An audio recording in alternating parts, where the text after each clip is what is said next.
meu nome é Esther, estamos aqui mais uma vez nessa roda de conversas nossa, baseada, né, em pautas científicas e também num respaldo mais de sensibilidade.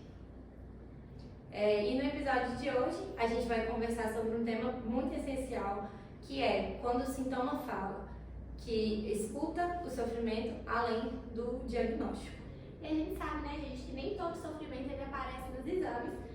Muitas vezes o sintoma que fala por aquilo que o paciente, né, muitas vezes ele não diz. E hoje a gente recebe um convidado muito especial, nosso professor e médico aqui na Faculdade de Atenas, é o Israel. Eu vou deixar ele apresentar um pouquinho, né, de como você chegou até aqui, como foi sua formação, seu processo até hoje. Pessoal, meu nome é Israel Pessá, eu tenho 29 anos e é um prazer estar aqui, agradecendo muito o convite que vocês fizeram de contato com a Esther como professor, e a gente pode ter esse contato um pouco maior. Eu formei na Faculdade Univasf de Medicina de Ipatinga, formei no final de 2022, me mudei para cá por conta das circunstâncias da vida mesmo e sou pós-graduando em psiquiatria, vou terminar a pós-graduação agora neste ano. Gosto muito do que faço, principalmente não só como médico, mas da parte de ter contato com os alunos também, de poder dar aula, de poder tentar ajudar e ensinar não só a parte clínica, teórica, mas também da vivência do dia a dia do médico. Estou muito feliz de estar aqui hoje. A gente fica muito feliz, né, de você estar aqui. Na sua vivência como médico, o que você costuma revelar que há algo além do sintoma físico, né? O que o paciente traz além do sintoma físico, assim? É muito comum pode acontecer dos pacientes, principalmente de estar tendo contato na atenção básica, de o paciente vir com uma queixa, por exemplo, vir com uma dor de cabeça que não passa, uma dor abdominal que não passa, aquele tanto de queixa que no final das contas está tudo muito espalhado, parece que não tem muito sentido, não tem muito uma linha, um raciocínio clínico diante de tudo que está acontecendo. A gente vai investigando e vai conversando com esses pacientes e vendo que o sofrimento psíquico deles é muito grande, e isso vai se transformando às vezes em alguns sintomas físicos, vão levando a procuras frequentes aos pronto-socorros, aos atendimentos, e a gente percebe que quando a gente passa um pouco daquela posição de estar ali para ouvir uma queixa e tentar tratar essa queixa específica, quando a gente passa disso e começa a ouvir essas pessoas, começa a entender a situação delas, a gente consegue perceber o tamanho da diferença que é escutar essas pessoas. Eu sempre falo muito com os alunos, você já ouviu, quando eles vêm passar um caso, vêm passando assim, qual que é o nome do paciente ou da paciente, qual que é a idade, com quem que ela mora, ela trabalha com o que ela faz da vida, porque senão a gente vai ficar um prescritor de remédio ali que bate carinho, escreve numa folha, a gente não se preocupa com realmente o que está acontecendo com ele. Então é muito comum os pacientes virem com queixas clínicas, mas na verdade tem algo por trás ali, algum sofrimento psíquico, por exemplo, um quadro de humor deprimido, às vezes uma ansiedade que tá coberta talvez por alguma questão clínica. Então eu sempre tento passar para os meninos assim, ouvir o paciente. Tem um estudo muito importante que fala que a média de interrupção do médico ou da médica nas consultas é de 11 segundos. Então, o paciente em 11 segundos você não sabe nem o nome todo do paciente. Não dá para falar nada. Então, acho muito importante a gente se atentar a isso mesmo, de ouvir um pouquinho mais, falar um pouquinho menos, senão a gente não vai conseguir ajudar, né, nossos pacientes. E assim, você como profissional, que já atua também em diversas áreas aqui em Sete Lagoas e está em contato direto com pacientes que também têm transtornos e tudo, como você vê assim, que o profissional ele pode atuar ali não só pensando em dar um diagnóstico para ele, nossa, você tem tal sintoma, então você vai se enquadrar nisso, mas de entender como que o profissional hoje ele pode entender além do diagnóstico mesmo. A gente é treinado pela faculdade de ser muito técnico, de pegar um conjunto de sintomas, de sinais, de história de evolução clínica e diante disso dar um diagnóstico. Às vezes a gente está começando uma consulta e já está pensando no remédio que vai passar, o que é, qual que é o prognóstico, e nesse tempo que você está pensando, você perdeu o contato visual com o paciente, você não está mais ouvindo o paciente, você não vai conseguir ajudar. Então, isso da gente conseguir a passar além disso, passar além de um diagnóstico, de uma prescrição, de entender de fato por que ele está ali, o que trouxe aquela pessoa ali. É só uma dor de cabeça mesmo? Tem algo em volta que tenha acontecido com essa pessoa? Então, a gente é treinado, e de fato a gente é treinado para isso, e está certo, temos que dar o diagnóstico, entender os pacientes, tentar montar um raciocínio clínico, mas não é só isso. Acho que se as consultas fossem baseadas apenas em sintomas e medicamentos e só prescrever e entregar a receita, a gente falharia muito mais do que simplesmente ouvir isso dos pacientes. É muito como a gente vê o paciente vem, conversa, você passaria exatamente o mesmo remédio que você passaria se fosse uma consulta de 5 minutos. Se você ouvir por 30, ele melhora, porque ele sentiu acolhido, ele confia em você, ele percebeu que você está preocupado com o que ele está passando. Então, até nisso faz diferença para o paciente, ele sentir acolhido e sentir ouvido nessa questão, sabe? Eu não mencionei no início, acabei esquecendo, eu trabalho hoje como professor de faculdade, eu trabalho no CAPS também, eu trabalho no Hospital Municipal também, na urgência, e são ambientes completamente diferentes. E a gente vê que os pacientes, eles vão pingando nesses locais, eles vão andando e procurando todo tipo de ajuda possível, e a maior queixa que a gente vê das consultas anteriores, dessas procuras, inúmeras procuras, é que eles não são ouvidos. Então, eu sempre tento passar para os meus, gente, vamos ouvir o que o paciente te conta o que ele tem. Às vezes ele entrega o que ele tem, o que ele precisa de ajuda, sabe? Então, principalmente, a gente ouvir o que o paciente tem para falar para a gente. Igual você falou, né? Muitas vezes a faculdade prepara a gente para o diagnóstico, né? E você acha que o paciente muitas vezes é silenciado ao longo da consulta por se preparar, apontar só aquele diagnóstico? A maioria das vezes a gente interrompe o paciente, porque às vezes ele vem com uma queixa específica e puxa para um outro lado, às vezes uma questão social, uma queixa de que ele tem passado, reclamando de alguma coisa, ou queixando de alguma coisa que tenha acontecido com ele, e a gente esquece, ignora e volta para o que ele está querendo falar. Aí ele vai e puxa de novo. A gente volta para aquela queixa, aquele sintoma físico, ele puxa de novo o que ele está passando, a gente volta. E aí o paciente entendeu que você não está nem o que ele quer falar, sabe? Então, os pacientes são muito interrompidos por nós, e às vezes na urgência a gente não tem tanto tempo, né? Coisa mais rápida. Mas quando a gente tem tempo na atenção básica, no consultório, no CAPS, aqui no ambulatório da faculdade, a gente pode aproveitar disso até para as outras coisas mesmo. Porque se ele vem com uma queixa, seja dor abdominal, uma alergia, uma dor de cabeça, seja o que for, se você só prescrever o remédio e entregar, ele entendeu que ele não foi ouvido, que você não prestou atenção nele, você não está preocupado em ajudar, você só está ali para cumprir uma tarefa, para cumprir um número de atendimentos, ou que você precisa dar linha no plantão, porque está muito cheio, mas às vezes a gente tem que pausar um pouquinho e entender que para ele, talvez nós sejamos a pessoa que vai resolver aquele problema, que ninguém resolveu. Para a gente pode ser mais um paciente daquele dia ou daquela semana, mas para ele às vezes você é a esperança que ele tem de ser ajudada, sabe? Então ouvir faz muita diferença. Tem um ponto da gente encontrar o equilíbrio entre esse técnico e o ouvir, o ser humano, assim, no atendimento? Não é fácil, porque justamente por sermos treinados de ter que resolver, dar diagnóstico, toda hora ter que dar um remédio, já pensar no remédio, isso vem com o dia a dia, inclusive do próprio interesse da pessoa de ouvir o paciente. Então é perceber, ter um pouquinho mais sensível a essas questões das queixas dos pacientes, entender que por que tem essa dor de cabeça, é algo realmente patológico, incide no cefaleia, por exemplo, primária ou secundária, ou ela é desencadeada por algum quadro de ansiedade, que é muito comum, algum quadro seja um quadro de humor deprimido, talvez, algum abuso de substâncias que às vezes a gente não pergunta, até cafeína, a gente é acostumado a tomar muito café na faculdade, eu mesmo aprendi a tomar café na faculdade, tinha que estudar bastante para as provas tomando muito café, E às vezes até isso. Então até para a parte clínica faz diferença. Porque a dor de cabeça que não melhora, aquele sono que não melhora. E aí às vezes a gente pensa um pouquinho além do que só aquela queixa em si. Peraí, tá tomando muito café? Tá fazendo alguma atividade física? Tem alguma preocupação excessiva com alguma coisa? Tem andado mais tenso nos últimos dias? Tem se cuidado da saúde?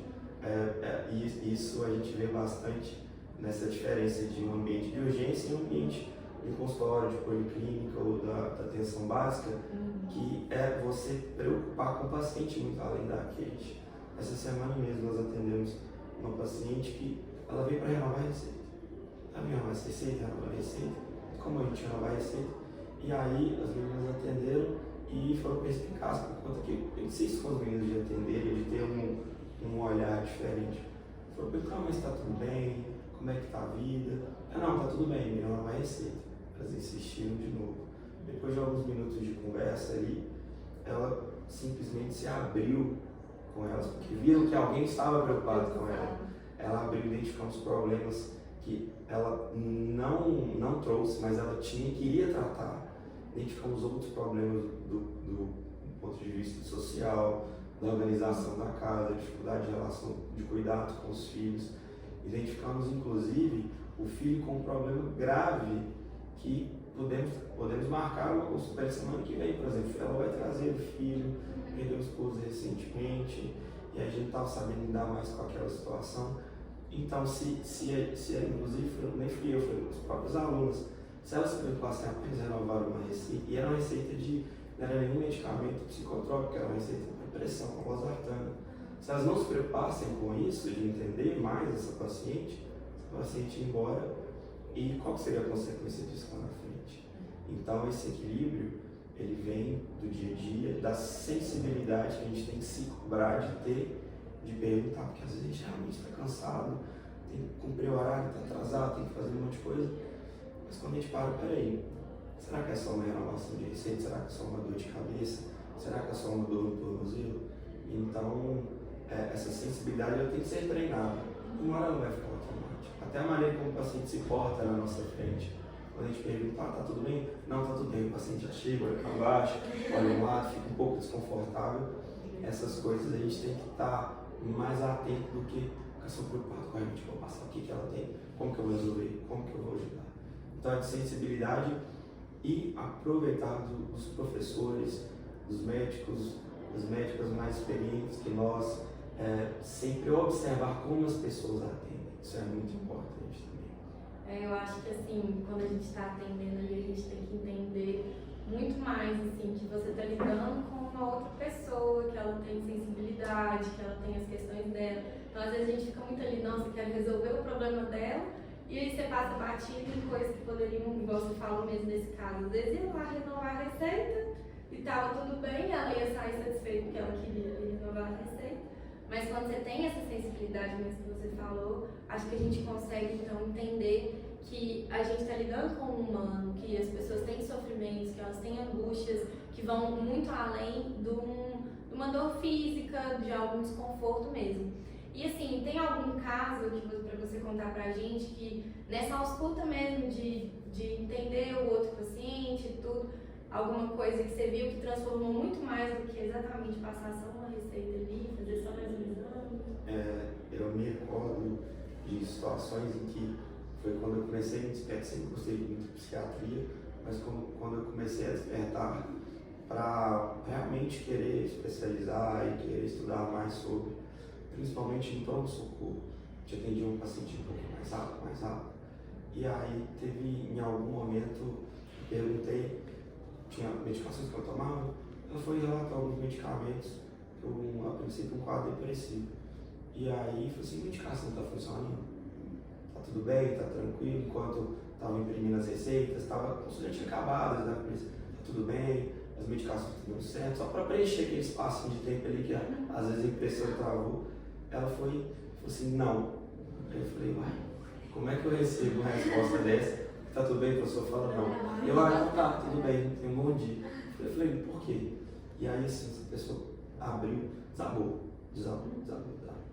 E foi identificado ali uma ideação suicida gravíssima nessa paciente. gravíssimo. E sem acompanhamento nenhum. As medicações não estavam resolvendo, não só pelo fato da medicação em si, mas porque o tratamento ela não estava sendo acompanhada com psicoterapia, por exemplo. Ela não voltou no psiquiatra depois. E nesse momento que ela respondeu, tá tudo bem? Não, Israel, não está bem. Ele não está bem. Por que não está bem? Assim, pipocando pronto, eu falei assim, não posso ignorar isso aqui agora. E aí assim, ela se abriu completamente, ela desabou, chorou. Tive que reabrir a ficha, porque ela apresentou, ficou um pouquinho mais ansiosa, um pouquinho de observação ali. Depois eu pude encaminhá-la, não trabalhava no CAPS ainda, encaminhei ela para o CAPS e tive a oportunidade de atendê-la lá no CAPS meses depois de vê-la lá. E ela estava bem, só que eu não me lembrava. Não me lembrava, porque às vezes eu trabalhava na UPA, assim, 30 pacientes, 35 pacientes em avaliação, tudo muito rápido, plantão de 12 horas ali, uma consulta de 5, 10, 15 minutos, dependendo. E ela lembrou. Ela falou assim, ela entrou, fui lá conversar com ela, você lembra de mim? Eu falei, olha, desculpa, eu não lembro. Ela falou assim, então, aí ela falou, conta essa história. Eu não lembrava disso, eu só lembrei porque ela me lembrou.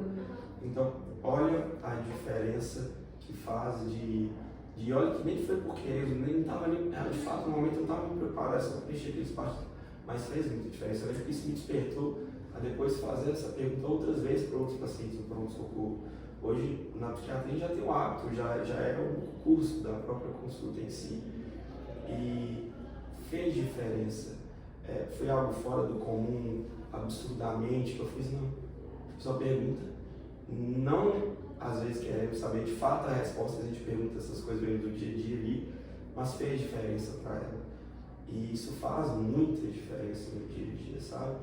De escutar o paciente, de perceber que às vezes não é só uma queixa, não é só um CID, não é só um diagnóstico. A gente não trata a folha, pessoal, a gente não trata exame, a gente trata a pessoa. A gente não vai tratar só um papel ali ou só um medicamento. A gente tem que ter essa sensibilidade mesmo de entender que a pessoa sofre. Sempre brinco com os meninos. A gente vai ver muito pacientes que têm que fazer algum tratamento psiquiátrico, alguns deles vão ter algum problema cardiológico, vão ter algum problema renal, algum problema pulmonar, mas os pacientes cardiológicos, quase todos têm algum problema psiquiátrico, têm algum tratamento psiquiátrico. Os pacientes renais, os pacientes com doenças crônicas, autoimunes, por exemplo, os pacientes oncológicos. Então, por exemplo, eu trabalho no Hospital Nossa Senhora das Graças, na referência para pacientes renais crônicos diabéticos e pacientes oncológicos. E a maioria das vezes, os pacientes oncológicos, principalmente, estão inseridos num contexto muito ruim, questão social mesmo. E, às vezes eles têm umas dores inespecíficas mesmo, às vezes até pelo próprio quadro, mas eles são sintomas assim que não estão relacionados diretamente à doença deles. Às vezes eles vão para a conversa.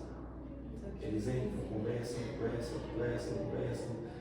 falam que está difícil o tratamento, as medicações são agressivas, e eles sentem melhor ali. A gente vai tratar o que eles trazem de demanda, mas eles se sentem melhor. Porque você já deve ter percebido isso, não sei qual que é a visão de vocês, até aquele visto também da bolha que a gente vive. É uma realidade. Se já tiver a oportunidade, parece que eu estou mudando o jogo aqui, porque se já tiver a oportunidade de perceber a bolha que nós vivemos. Com certeza. Eu falo assim, agora a gente está tendo contato, né, direto com pacientes e tudo, principalmente o público idoso, que eu vejo muito isso. A necessidade que eles sentem de estar ali conversando, tanto que eles se sentem bem quando eles veem que estão bem atendidos, que a gente está ali se importando com o que eles querem e tudo. E aí, igual você tinha falado, às vezes a gente fica muito naquela, não, tem que prescrever, eu tenho que arrumar a conduta, o que eu vou fazer, e esquece que ele tem um ser humano ali por trás.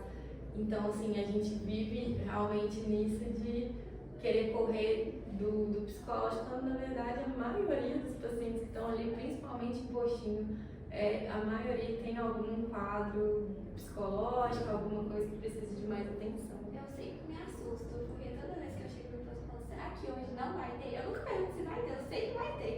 O diferente seria não ter algum paciente que não seja psicológico. Não que a gente vai chegar lá e a queixa deles seja, normalmente a queixa nem sempre é renovar a receita, pode ser uma receita para pressão ou diabetes, mas sempre quando a gente pergunta, porque a gente sempre pergunta, né, tem que fazer, a gente faz a anamnese completa, mas a gente vai perguntar coisas relacionadas, eles vão ter alguma queixa sobre isso, e é sempre ansiedade, ou alguma coisa relacionada à depressão, ou problemas familiares que impactam também, né, na vida no geral. E é um pouco, assim, né, não é diferente da nossa bolha aqui, porque acho que todo mundo aqui também passa por isso. Então, é um pouco, é triste, com certeza é triste. Eu me recordo que quando eu nunca trabalhei em BS, nunca trabalhei. E teve essa oportunidade de ser preceptor dos meninos no posto de saúde. E eu estava muito inseguro, porque eu não trabalhei, são protocolos diferentes que estavam nos outros protocolos. Eu fui inseguro mesmo, como é que eu sei? Depois eu pensei, gente, é 90% de saúde mental. Sim. Aí eu fiquei em casa, falei, não, tá tranquilo. E 90% dos pacientes, se eles não é uma queixa diretamente por saúde mental, eles fazem algum tratamento na saúde mental. E a nossa formação, ela é sim, assim como outras áreas também, eu percebo, oftalmo também é um pouco nichado, nefro às vezes é um pouco nichado também, mas não tem aquela coisa, a gente tem pediatria, não é faculdade de pediatria 1, 2, 3, 4, 5, tive geólogo um monte, cirurgia um monte, psiquiatria eu tive 6 meses. Mas 90% dos pacientes do posto de saúde tem alguma coisa psiquiátrica, algum tratamento psiquiátrico. E assim, a questão da bolha, por exemplo, é de social mesmo, sabe? Dentro da faculdade, eu vivi isso também, me formei com FIES, tive a oportunidade de ter o financiamento. Ainda assim, tinha na faculdade gente que tinha uma condição financeira maravilhosa e gente que todo mês tinha que vender alguma coisa para pagar aquele semestre, isso acontece. Mas ainda assim, eu percebi isso dentro do caso, pessoal, a realidade é completamente diferente. A 5 minutos de onde nós estamos aqui na faculdade, qualquer lugar dentro da cidade, é uma realidade assim, que a gente não faz ideia do que os pacientes passam. Tem gente na nossa cidade que literalmente passa fome por conta seja financeira, seja por conta de dificuldade de algum auxílio dentro da própria casa. Muitos idosos, por exemplo, são abandonados, a família não trata direito, eles não conseguem ser alimentados da maneira correta, não se preocupam com isso. A questão até da parte de abuso, tanto infantil como físico, as mulheres, principalmente na nossa cidade, é absurdo. A gente não vê isso. Porque a gente está na nossa bolha aqui, o consultório aqui é muito bacana, tem ar-condicionado, tem esse mesinho aqui. E os pacientes, às vezes, até quando vêm aqui para a policlínica mesmo, eles são, às vezes, até mais selecionados também, porque tem aquela fila que tem que ser respeitada. Mas quando a gente vai lá para o campo de guerra mesmo, lá para o posto de saúde, onde que tem a Dona Maria, que está casada há 30 anos, a gente pergunta, Dona Maria, está tudo bem? E ela não lembra a última vez que ela foi feliz. Os filhos foram embora de casa, os filhos às vezes não dão tanta atenção. E, inclusive, você tocou num ponto da questão dos idosos. As tentativas de auto-extermínio nos idosos têm aumentado significativamente. Tem sido alvo de preocupação, inclusive. Porque a expectativa de vida aumentou. Todo mundo que eles conhecem morreu. Os irmãos, os pais já foram. Às vezes os idosos têm visto os filhos falecerem também. Então vai ficar sozinho, os filhos vão embora, os netos não ligam muito mais. Às vezes a gente tem que se preocupar, gente, não mandei essa minha avó essa semana.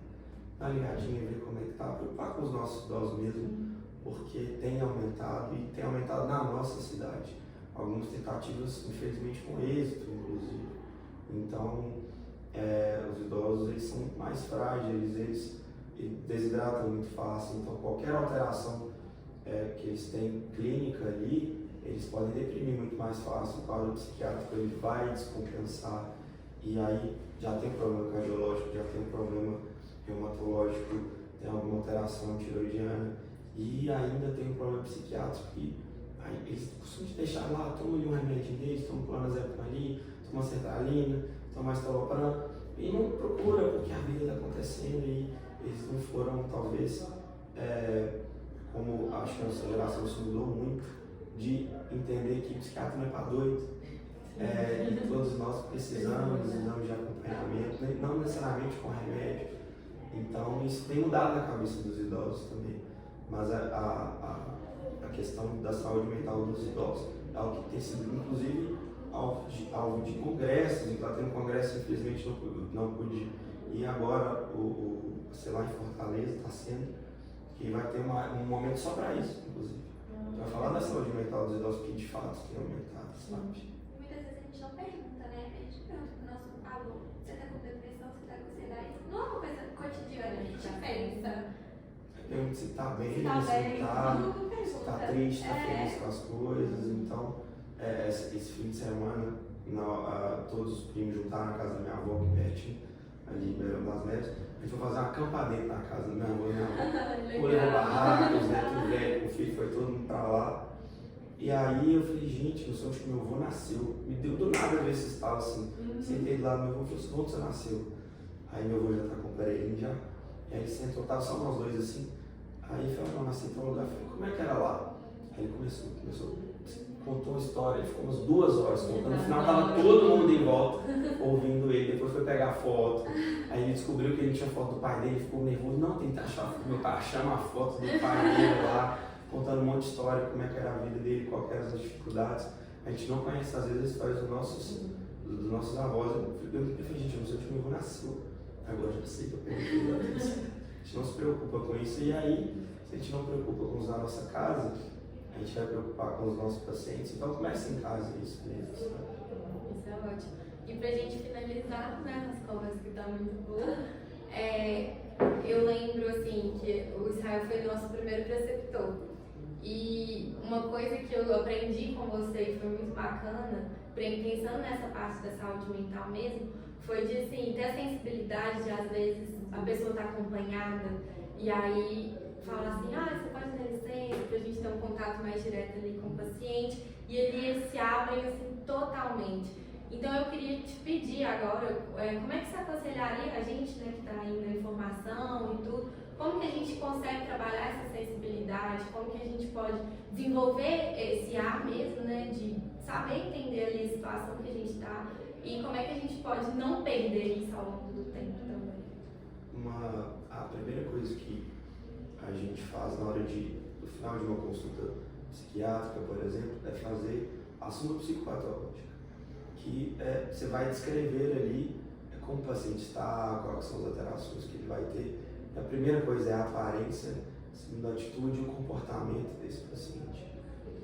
E é muito comum, às vezes, entrar, a gente tem que ter esse hábito, inclusive entra um idoso, ou então entra um adolescente, ou então a esposa ou o esposo entra com um acompanhante, e aí a gente pergunta, vocês estão juntas, a consulta é sobre você, tudo bem, tudo bem? Ela vai e responde, tá calada. Aí você responde. Tem uma hora que a gente no automatismo já vira aqui e fala assim, o que ele está sentindo? O que ela está sentindo? O que está acontecendo? De ter essa vontade de voltar para o paciente, se perceber a atitude dessa pessoa um pouco mais retraída, olha um pouco para o lado, ver que está desconfortável, ter esse insight assim, peraí, tem coisa esquisita aqui, é um negócio estranho, o que a pessoa está falando? E aí pedir com toda a educação, falei assim, olha, é possível esperar lá fora um pouquinho para conversar um pouco com essa pessoa. E aí foi inclusive, foi com você, inclusive, pediu para sair. Eu não me lembro exatamente, especificamente o que aconteceu, eu lembro que foi com você, que a pessoa saiu e aí se abriu completamente, aí descobriu uma outra situação que a gente não tinha se aberto, era uma jovem, se não me engano, não era? Ela se abriu ali com vocês, a gente conseguiu identificar um problema gravíssimo que ela estava passando. Inclusive, você não teve o retorno, ela voltou e voltou bem, a gente conseguiu ajudá-la. Se não fosse essa sensibilidade mesmo de atinar, de às vezes a gente está ali escrevendo, ali, preocupando, às vezes deixa o papelzinho ali, coloca a mãozinha para baixo, depois você escreve, depois você digita, de olhar mesmo a atitude e o comportamento do paciente e do acompanhante. Faz muita diferença. Eu lembro que quem me ensinou isso foi o professor Geraldo Mercante, lá de Patinga, ele é um cardiologista, tive aula com ele. Estava atendendo um adolescente que teve uma febre reumática, ele fazia uma troca valvar, se eu não me engano, e estava esquisito. O adolescente tinha uns 16 anos, estava esquisito alguma coisa, E aí eu fui passar para ele, professor, passei o caso aí, Israel, pesa o paciente. Eu falei, mas ele falou, pesa o paciente. A balança dentro do consultório, assim, você vai falar que a balança está estragada. Você vai levar ela lá do outro lado do posto, pesar na pediatria. Aí você vai perguntar para ele o que está acontecendo. Já chega direto assim, o que está acontecendo que você não conta na frente sua mãe? E aí, tipo, ele levou ele lá, pesei, ele tocou assim, olhou pra mim, ele assustou, ele chegou assim na balança, falou assim, deu peso que ele falou, acontecendo. E aí ele me contou outra situação que estava acontecendo na casa dele, uma questão social, uma questão de relacionamento muito difícil com o pai dentro de casa. E aí a gente mudou o curso da doença desse garoto. Depois a gente teve a oportunidade de ver em caminho para a psiquiatria, e ele teve um bom acolhimento. Vimos ele que a gente ficava 6 meses lá nesse posto, vimos ele ver ele depois. E aí, assim, da mesma maneira que eu pude passar para vocês, também me passaram. E aí, você, por exemplo, agora você já vai ter essa sensibilidade mesmo, e passando essas experiências dos colegas, entre as consultas em si, dessa sensibilidade.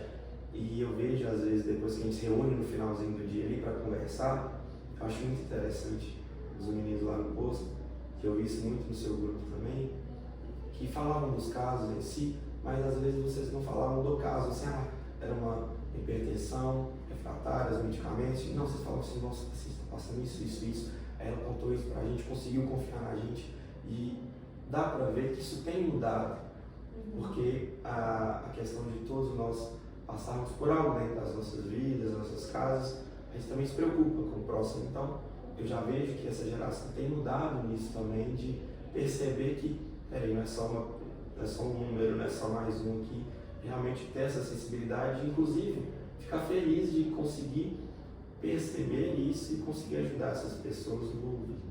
Então, eu acho que, pelo menos os que eu tenho tido contato, tem conseguido ajudar de alguma maneira para perceber e compartilhar entre vocês, inclusive, essas experiências, não só da parte técnica, científica, mas de conseguir ajudar ouvindo.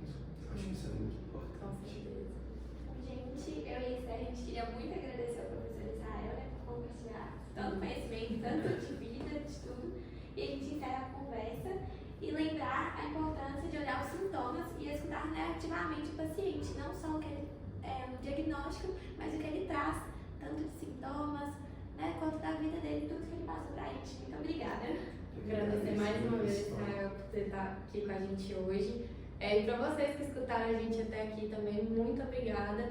Não esqueça de curtir e compartilhar o nosso podcast. Estaremos juntos aqui na próxima. Tchau, gente. Tchau.